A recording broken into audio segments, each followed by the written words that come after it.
Welcome back to the show, folks. This is the Shankly Sessions, the Liverpool podcast we bring you each and every day out there on the upper tier on YouTube. If you could head out there and smash that subscribe and bell notification button, and of course, drop a like on the video. Thought I'd jump on. It's not that I usually do a show on a Friday night.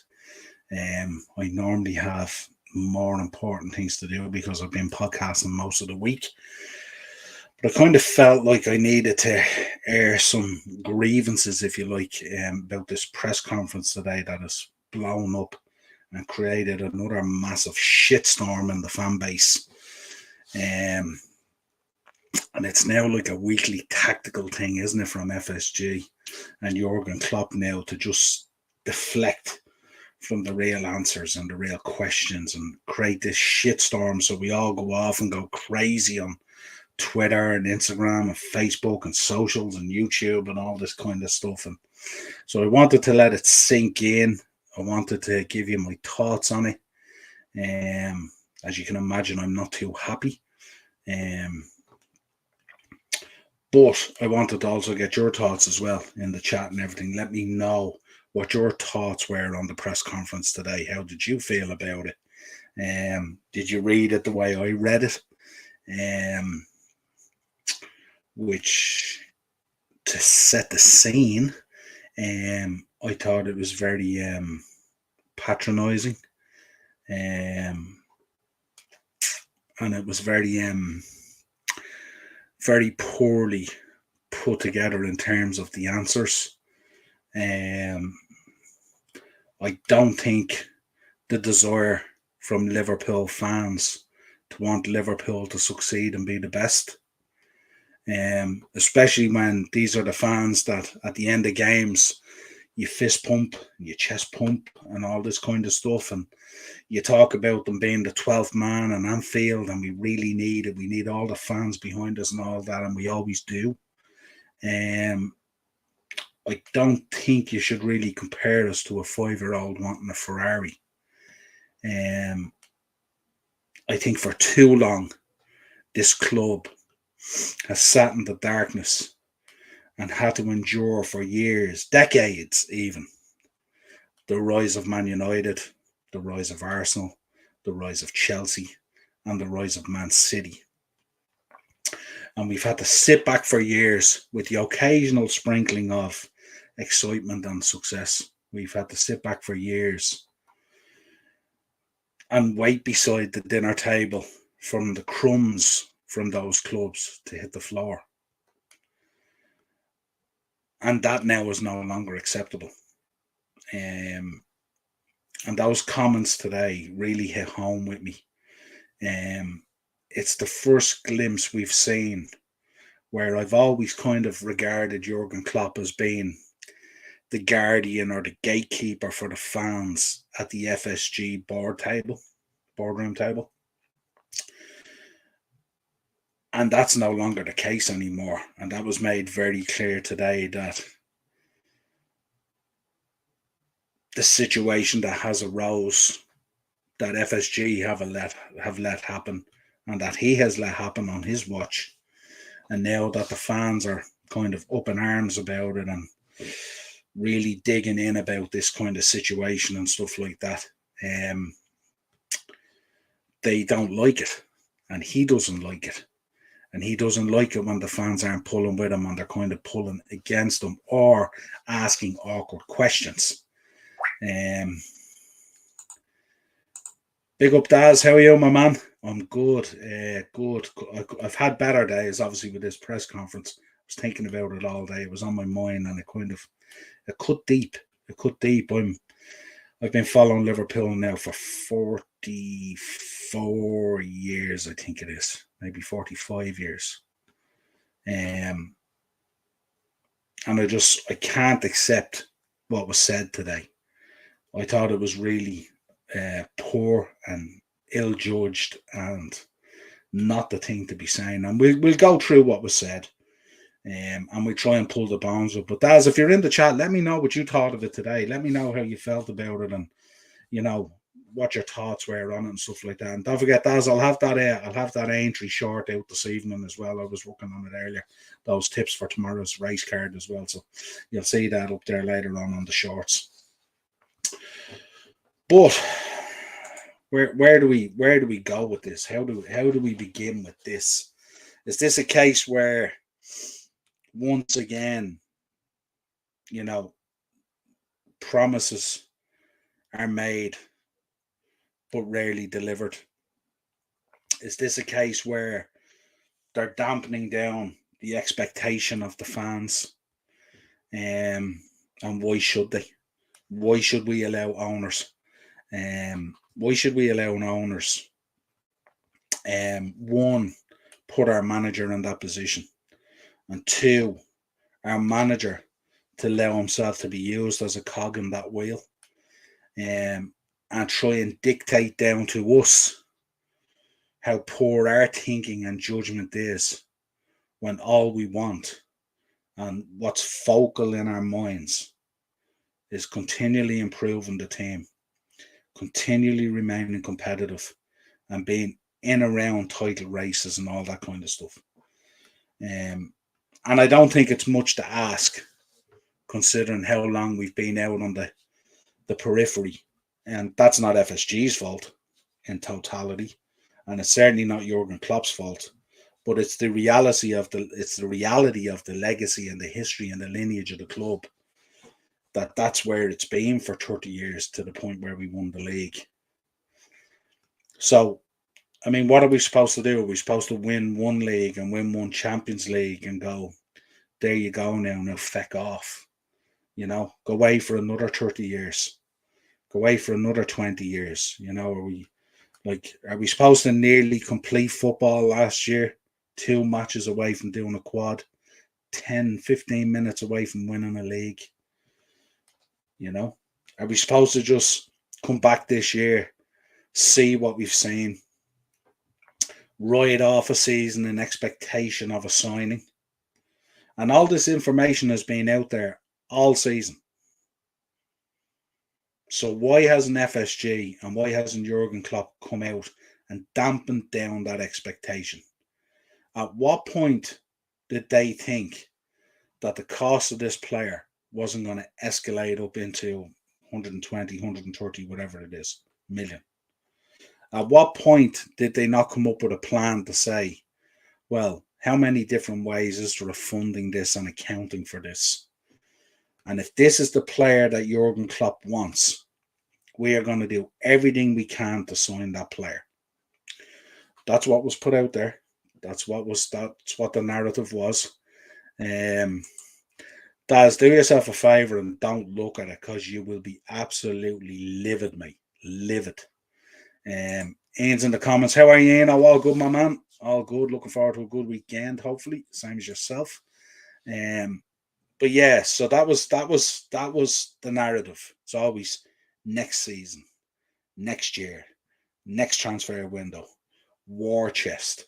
Going to be arming this manager with a war chest to buy in players, to compete, to do the things we need to do. And then what we do is we don't buy in any midfielders for God knows how long. We treat players who are returning from injury like they're new signings. And we've let a squad age and push and do everything it can to try and remain intact when it couldn't. We've failed in certain areas of the squad in terms of refreshing and improving. When we had opportunities to sign players that we could have signed, that we now might end up going out and signing for way more money than we could have in the first place. Example, Matheus Nunes, who we could have signed last year and who flirted with us and told us he wanted to come to us for 35 million, and he's probably going to cost us 50 now. And it just seems it's sickening the way this is starting to evolve. And you know what the saying is, if you stick around long enough, you become a villain. And that's never rang true. Yeah, Ian, there does seem to be a problem with Jurgen Klopp these days. Absolutely. Big up, Henry. How are you, my friend? How's Daz? And hi, Ian. Yeah, all good. Um, but anyone in the chat, if you've seen the press conference today, just drop into the chat there your thoughts on it. It's going to be a short video. This is not a Leeds preview either. This is just really a conversation about this press conference today and how I should be dampening down my expectations for the club that I've invested my life in and I followed since I was 7. If you look around this room here, Stevie G, Robbie Fowler, Gerard Houllier, I have a picture on my wall there of Anfield that's probably 30 years old in a frame. Various different jerseys, programs, news clippings from the Echo, all that kind of stuff. Liverpool is a big part of my life. It's a big part of my son's life. Our picture is on the Champions Wall at Anfield. We've shared so many great moments over there and so many great moments down through the years. He's followed Liverpool from a baby just like myself. Same with my daughter and my other son. So Liverpool is a big part of this family. And what I won't accept is I won't accept a manager, no matter who that manager is, acting like a puppet for the owners and telling me and us and our community and our fan base worldwide how our expectations should be and how we should dampen it down. So let's go through some of the quotes today on this press conference that has me absolutely fucking livid. He was asked about Jude Bellingham, give an update. And he answers these questions like he's never heard of Jude Bellingham nearly in his life. You know what I mean? It's absolute bullshit. I'm sick of it at this stage now. I've said it time and time again on these podcasts, over and over and over again, that these press conferences and post-match press conferences and all are absolute nonsense and shite talk of the highest order every single week, week in, week out. There's nothing to say about it, to be honest. If we don't speak about players we are signing and not signing, why would I talk about it now?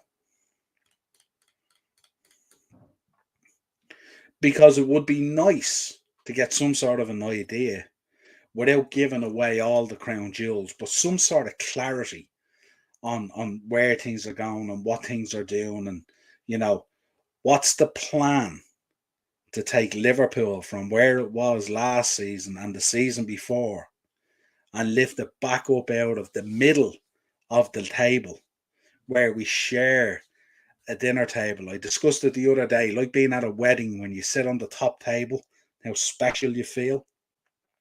We're now sitting 3 tables back, and we now share a table with Brentford and Brighton and Fulham and Aston Villa and teams like that. So the least you can do, instead of being like a petulant kid who's fed up answering questions, is give us some real conversation, some real answers, something for us to hold on to. There's something that gives us hope that we can bounce back next season. All this talk about Jude Bellingham and stuff like that. And everyone knows my thoughts on Jude Bellingham. I don't care whether we sign Jude Bellingham or not. So long as the money is there and we bring in the number of players that we need, and this rebuild doesn't take a fucking decade or 5 years, and then Virgil van Dijk is finished and Alisson is finished and all these players, Mo Salah is finished, and they've washed their careers away waiting on this rebuild to happen. I said it already. If a proper plan isn't put in place this summer, these players are going to start putting in transfer requests. They're not willing to piss their careers away, waiting on Liverpool to fix itself up. It's absolute nonsense.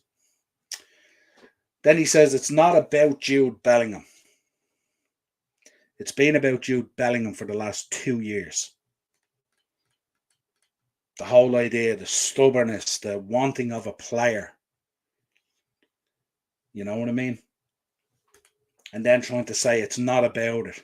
It's not about it now because what's happened over the last few days, and it's been allowed to escalate and get out of hand. Now it's not about Jude Bellingham. So what is it about? I never understood why we constantly speak about things we theoretically cannot have. So now if we want Jude Bellingham, we cannot have him. Even based on how funding can be done, even based on the Nike deal, even based on the Redbird investment, even based on this 1.3 billion investment that might be happening, this Singapore talk, even based on all the money we've generated over the last 5 years in terms of how successful we've been, even in terms of all the new money that's come in from the broadcasting deals. And we can't. We lodge a bid apparently of 84 million, a token gesture to show that we had some intent. It's fucking downright embarrassing to think that you would be anywhere in the ballpark at 84 million. I get it that you have to make the first salvo, you have to shoot the first missile. I get that. But that's bullshit. Everyone knows what this kid is going to go for. Everyone knows how much it's going to take to bring this kid in. Everyone knows how much wages he's going to be looking for. He's a generational talent. He's homegrown. He has huge image rights. He has massive potential. He wants to be the next Steven Gerrard. He wants to become a Liverpool legend. Everything had aligned. But oh no. Once the price becomes that, we can't do that. But we can find 195 million to sign a pitcher for the Red Sox. Or we can be looking at ice hockey teams and NBA teams and all that kind of stuff. So you can see the picture that's developing here within Fenway Sports Group, the importance of Liverpool, who was the cash cow, and where it lies in the organization now and stuff like that. So there's a picture developing here that can't be defended, not even by the great Jurgen Klopp. And I don't know what that means. Theoretically cannot have. What does theoretically mean? That you buy him for 120 million over 5 years, so you amortize it through the accounts at 20 million a year. So you bid at 84, so you have to go another whatever it is, 36 or 40 million or whatever it is. So over 5 years, it's an extra 8 million. You'll get that back in image rights. You'll get that back in Nike sales. But no, while our club has fallen asunder at every level, between management, medical, sporting directors, analytics, on the pitch, off the pitch, is all falling asunder at every level. And what are we worried about? Pushing out a new range of fucking Converse crap. That's what we're about. It's absolutely deplorable. Shocking the way the focus is now at the club. You have to realise what you can do. What does that mean? Realise what we can do. If people got up off their arses and did things when they should, we'd have no problem doing what we could do. If we signed a midfielder in each of the last 3 windows, we wouldn't have this problem. And we'd probably be competing for the league. And we'd probably maybe be still in the Champions League. And they needn't dare even talk about the lack of money by being out of the Champions League. Because we won the league, it made no difference. We won the Champions League, it made no difference. We got the 2 other finals, it made no difference. We won 2 domestic cups, it made no difference. We signed a Nike deal, it made no difference. We won a Super Cup and a World Club Cup, it made no difference. So it doesn't matter to this ownership whether we win, lose, draw, or come second. It's fuck you, we haven't got the money. End of. So what can we do? Theoretically cannot have. It's about what you can do and you work with that. So what is this? What are we looking at here now? Are we looking at signing 3rd and 4th targets? Have we looked at the list that's out there of all the midfielders that we've been linked with? Do we think they're going to come for a song? Do we think Mason Mount is going to discard all his Chelsea history to come to Liverpool on the cheap? It's absolutely ridiculous. It has always been like this. It hasn't always been like this. We wanted Virgil van Dijk. We identified that we needed a defender and we needed a goalkeeper, and that would change the whole dynamic and world of Liverpool. And we went out there, we signed Virgil van Dijk, we signed Alisson Becker, we signed Thiago, we signed Fabinho from under the nose of United, we signed Cody Gakpo from under the nose of United, we stopped Mo Salah leaving and we signed him. This has not always been the case. We signed Darwin Núñez when United needed him. We signed Luis Diaz when Tottenham Hotspur were about to push the button on him. This has not always been the case. That's bullshit, straight up. It's never changed. My answer now is not about Jude Bellingham. Well, maybe we should get some answers about Jude Bellingham because we wrote off a fucking season for it. So maybe we deserve that as fans. I never understood why we theoretically talk about things we can never have, like 6 players in the summer for 100 million. Can someone show me a quote anywhere on social media of any Liverpool fan that has said this summer we've assigned 6 players for 100 million quid each? Can someone show me that? This is more bullshit, deflective tactics to push away from FSG and what the true issues are. Henry, sad to hear about Greg Brain, motorsport driver from Era in the killed yesterday. Yeah, very, very sad. Absolutely very sad. And also we're hearing the lad from the script as well, the guitar player passed away as well. Very, very, very sad. People just seem to be good. It's just we start to live in a world of death, don't we? Let's make football great again. Bring back muddy pitches, get rid of the offside rule, time to go back to basics. No more flying around like ninjas, no more injuries, the ball on the ground, football, end of story. Ian, my man, how are you? James Rodriguez is available for a free transfer. Would you sign him? I wouldn't take him. Not a chance. Not a chance. Ian, he's a former Blue, and I just don't think... I don't get people getting gassed about James Rodriguez at all. I don't get it. Hi guys, it's your favourite Darlington FC fan back. Hope you were well. Great to have you in, Ian. Really great to have you. We gotta set up that show and have a show about Darlington. Myself and Darren were actually talking about it again the other day. Have a bit of crack, talk about the history and stuff like that. You can just give us a whole rundown on it. We'll do an actual Darlington episode. Good crack. Henry, yo, Ian, Darlow guy. Absolutely, yo, Henry. But yeah, so then we have now this one really fucking, this got me going. This one got me going. If he thinks he's gonna talk to me like a 5-year-old at Christmas, he can think again. He can fuck off out the door. You have to work with what you have. Well, you know, that goes without saying. You have to work with what you have. But you don't have to accept what you have. You can fix what you have. You can change what you have. You can sign players. You can make things change. Once you've done that, then, of course, you have to work with what you have. But you don't have to accept it. You wouldn't say as a 5-year-old at Christmas you want a Ferrari. Whatever we need and want, we try absolutely everything to get it. But there are moments when you have to accept it's not possible and step aside and do different stuff. Correct. Absolutely correct.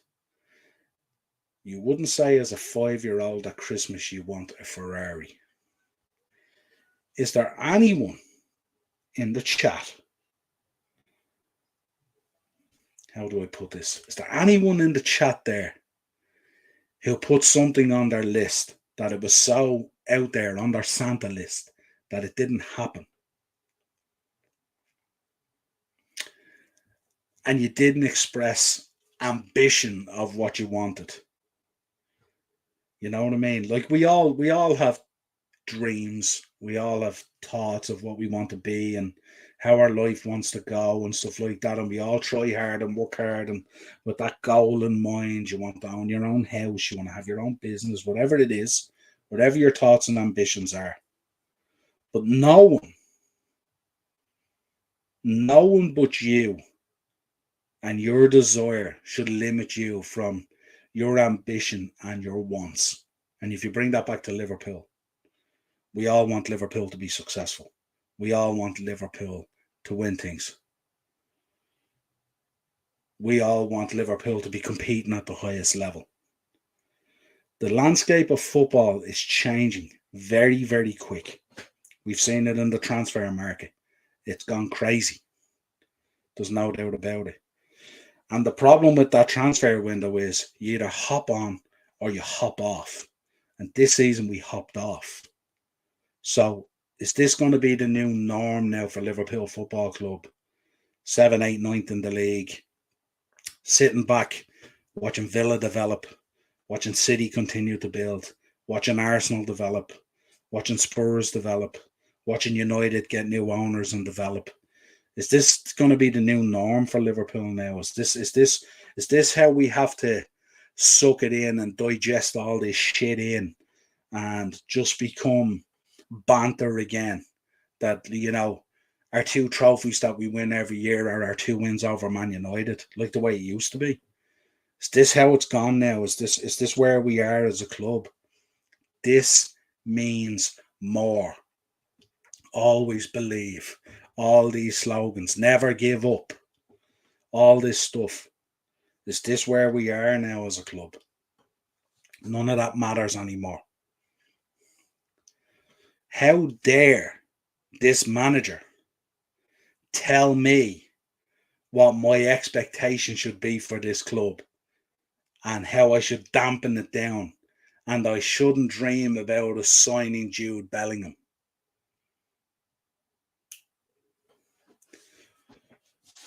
What do they say? The rich get rich and the poor get poorer. And I wouldn't mind. If they came out and they said, right, we've lodged a bid, and Jude Bellingham's people have come back to us, and Dortmund have come back to us. We've spoke to them, and they've said, look, it's going to take a lot more than that. It's going to take 60 million more than that to make this deal happen. There's agent fees, and he wants 350 grand a week and stuff like that. And you come out and you say, that's too much. And you're upfront about it. And you go, we can't justify that. We're in a big rebuild at the moment. We need to sign 6 players. There's probably 10 players going out the door. We need to bring in a minimum of 6. We need to pad things out with a certain level of quality and stuff like that. The budget is only 300 million, so we're going to get 6 players in at 50 million a piece, law of averages stuff and all that kind of thing. That I can accept. That I can turn around and go, right, there's a plan. But we don't see that. It doesn't sound like there's going to be a whole lot of money. It sounds like expectations are being dampened down. It sounds like it's going to be more of the same. It sounds like Jude Bellingham could potentially, and don't get me wrong, Jude Bellingham is not the be-all and end-all of Liverpool Football Club, and certainly not the be-all and end-all of our future success. He's just one player that needs to come in a list of 4 or 5 or 6. Jude Bellingham on his own doesn't change us in any way, shape, form, or fashion. We could start the next season with Jude Bellingham midfield. He could pick up an injury. He could be gone for 3 or 6 months. We don't know. Look at Thiago. So it's one of those things where today was really, really, really frustration. But what's really, really grating on me was the fact that I should dampen down my expectation of what I expect the club to do and how I expect the club to compete. So I don't know what your thoughts were on it. I don't know whether you've seen it. I don't know how you reacted to it. I don't know if I'm overreacting. I don't know if I read it differently. You know, I don't like being aligned with a 5-year-old who dreams of getting a Ferrari. I don't think we should quench out the dreams of 5-year-olds. There's 5-year-old Liverpool fans all around this world today, dreaming of winning a league, dreaming of winning a Champions League, dreaming of meeting Mo Salah, dreaming of one day getting a jersey, dreaming of all these things like we all did as 5-year-olds when we were football fans, and 7-year-olds dreaming of following our club, dreaming of our club being successful and winning things and all those good things. But are we not supposed to think like that anymore? Are we not supposed to think we're the greatest club in the world? Are we not supposed to think that we can afford things with record revenues, one of the second highest or whatever it is in the world? Should we not have an expectation that we should be at least in the conversation and that we shouldn't be pulling out of a race that doesn't start for 2 months? Like, this is just so poor. So poor on the club's behalf.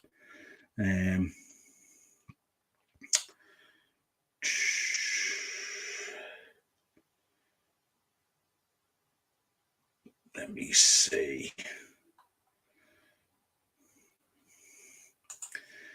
Henry, who are you playing tomorrow, Ian? Brackley away, Henry. 4 games to go, squeaky bum time. Interesting run in. I must take a look at that, Ian. I'll take a look at that later, actually. Should get interest in it. Okay, good luck. Thanks, Henry.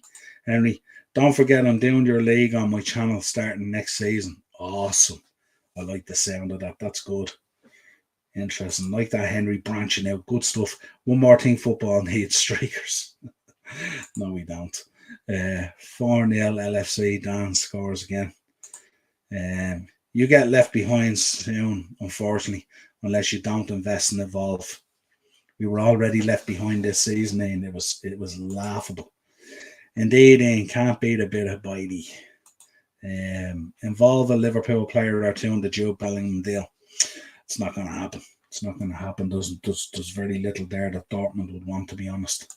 Then it could be cheaper. What we could do is we could look at the fact that we've X amount of players going out that might generate maybe 50, 60 million in sales.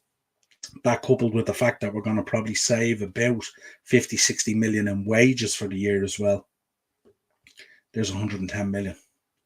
But we're piss broke. We're broke as a joke, apparently. But I get your point, in. Yeah, then it could be cheaper, absolutely. Full-time LFC 4, Leeds 0. Dan's 2 gift. Hope it's the same. Nothing wrong with a distraction during the game. Now, we don't want any. We've enough distractions during the games these days. Let's finish up then quickly with a little bit of positivity, if we can. And the positivity was Luis Diaz, somewhat positive. He is 100% ready in training. He is completely ready now. We have to reintegrate him. What does that mean? He's 100% ready in training. Now we have to reintegrate him. Good Lord. He will be in the squad unless something happens. So that's good news. So I presume by meaning integration, I presume he won't start, but he'll probably come on as a sub. Slowly it goes. But yeah, we have a big game coming up on Monday night against Leeds. I'll probably drop a preview either tomorrow or Sunday. Just let you know, there'll be no mashup this week on Monday. So I might do the mashup on Sunday evening. And I might drop the Leeds preview probably tomorrow at some stage or Sunday at some stage. I will be dropping a short later with my picks for Aintree tomorrow. It's Grand National Day. I know Daz is looking forward to that. And Daz, make sure you jump in the comments and let me know your picks as well. It'll be interesting to see. I haven't had plenty of time to study it, but I will. But it's going to be good crack anyway. Folks, as always, a pleasure joining me in there. Subscribe to all the channels in the chat there, Henry's and all, and Daz and all those boys there. Get on their channels. And I'm not sure if you have a channel in, but if you do, subscribe to whatever channels are out there covering the footy. Definitely subscribe to them. This has been your review of Jurgen Klopp's press conference. I hate doing them. I hate watching them. I hate listening to them. But I won't be insulted in any way. So until next time, folks, an absolute pleasure. Come on, you Reds. Let's get a win Monday night. And I will talk to you all again real soon.